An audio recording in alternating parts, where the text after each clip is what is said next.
द्वारकाधीश के मंदिर में क्यों नहीं है रुक्मिणी की मूर्ति? कारण है एक श्राप।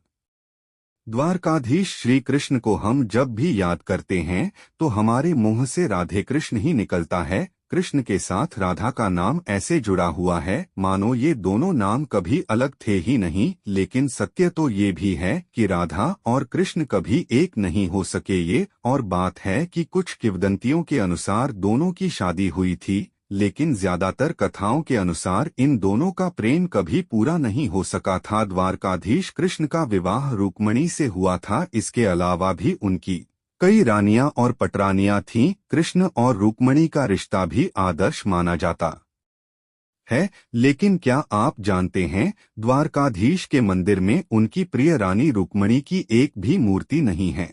वास्तव में इसका कारण एक श्राप है, जिसके कारण कृष्ण और रुक्मिणी को 12 साल तक अलग रहना पड़ा था और इसी कारण इस मंदिर में उनकी कोई प्रतिमा भी नहीं है। द्वारकाधीश मंदिर से कुछ किलोमीटर दूर एक अलग हिस्से में रुक्मिणी का मंदिर बना हुआ है। एक समय तक यहाँ आने वाले भक्तों को इस श्राप की कथा सुनाई जाती थी। अगर धार्मिक मान्यताओं को आधार मानकर बात की जाए तो ये श्राप कृष्ण और रुक्मिणी को दुर्वासा ऋषि ने दिया था।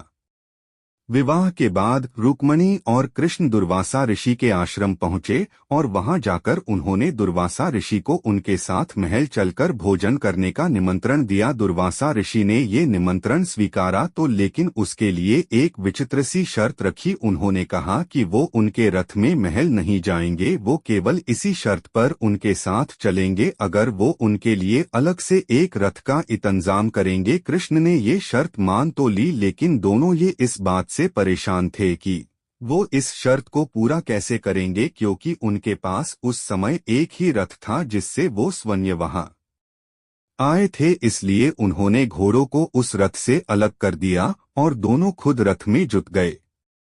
काफी दूर चलने के बाद जब देवी रुक्मिणी को प्यास लगी तो कृष्ण ने पैर का अंगूठा जमीन पर मारा और उससे निकले गंगाजल से दोनों ने प्यास बुझा ली। लेकिन दोनों में से किसी को भी ये ख्याल नहीं आया कि उन्होंने ऋषिवर से भी इस बारे में पूछना चाहिए। इस बात पर दुर्वासा ऋषि को क्रोध आ गया और क्रोधित होकर उन्होंने देवी रुक्मिणी को 12 साल तक कृष्ण से अलग रहने का श्राप दिया और साथ ही ये भी कहा कि जिस स्थान से कृष्ण ने पानी निकाला है वो बंजर हो जाएगा।